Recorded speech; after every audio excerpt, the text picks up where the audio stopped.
Last week I took the TMAX to the wildlife drive that's part of the Blackwater National Wildlife Refuge. It's a paved road about 4 miles long and filled with great views and various creatures. I spent about 40 minutes there, moving very slowly down the trail, with the scooter mostly idling while I looked around or took pictures.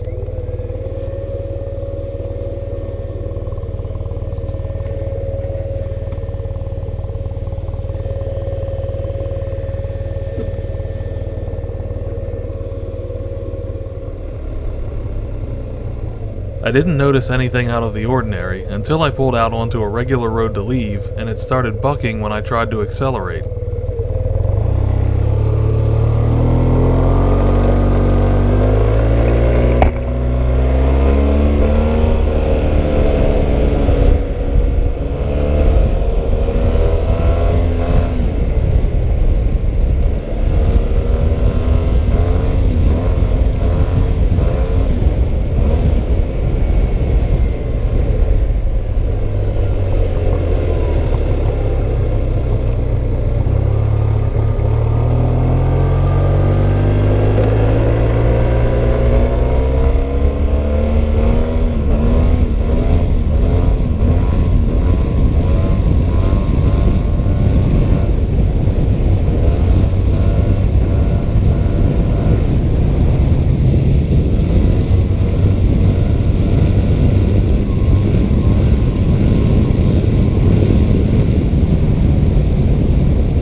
I slowed down and it was able to cruise at low throttle without any symptoms. The issue only occurred when I was heavy on the throttle. I took it easy for a few minutes, and then it was fine for the rest of the way home.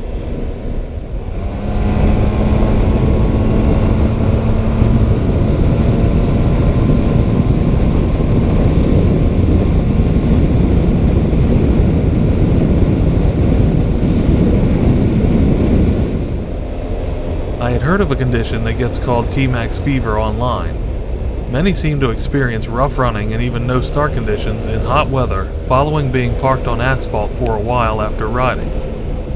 All of the instances that I read about seem to be heat related, and more specifically related to the heat contained within the body panels surrounding the engine. Some said their fuel pumps didn't even turn on when the key was turned on. Others reported that their TMAX would start and run, but couldn't get up to speed because of the bucking, and sometimes idled poorly. My coolant temperature gauge never strayed from its normal reading, which is right in the center of the gauge, but I could feel heat radiating from the scoot at times, and I don't usually notice that. I'm sure all of the idling, without the airflow from motion, caused it to get quite hot everywhere near the engine. Some have declared vapor lock as the cause of TMAX fever, possibly in the lines from the in-tank fuel pump to the injectors.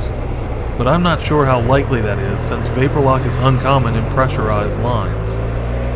Another possible cause is a faulty fuel pump, and the people that reported curing their TMAX fever have almost all replaced the fuel pump from what I've read.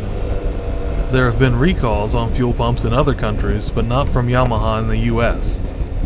I found that the fuel pumps on the 2009 to 2011 TMAX models have been replaced with a different part number when I checked into a replacement. The new part number is the same pump assembly that is used on the 2015 and 16 TMAX that I haven't heard of this problem occurring in. After only having the issue occur once for me, in what seemed to be near ideal circumstances for TMAX fever, and not typical of my riding habits, I wasn't convinced that I needed to take any action. The next day was even warmer, a little over 80 degrees, so I decided to visit an even longer wildlife drive in another area. This time I went to the Bombay Hook National Wildlife Refuge to explore their 12+ mile wildlife drive. I'm always glad to have an excuse to ride, and I thought that would put the TMAX to the test with more time moving at low speeds or parked and idling. The road there was dirt and gravel, so no blacktop to soak up the sun's heat, but I did spend 2 hours putting around or idling. I never experienced any trouble while in the park, and it ran fine leaving and all the way home. At this point, I'm not planning on replacing a $250 to $300 fuel pump assembly to fix a condition that I don't think I'm likely to see regularly based on what I've observed. Some have replaced only the fuel pump for less money from aftermarket suppliers, but I don't even think that's worth the effort for me right now.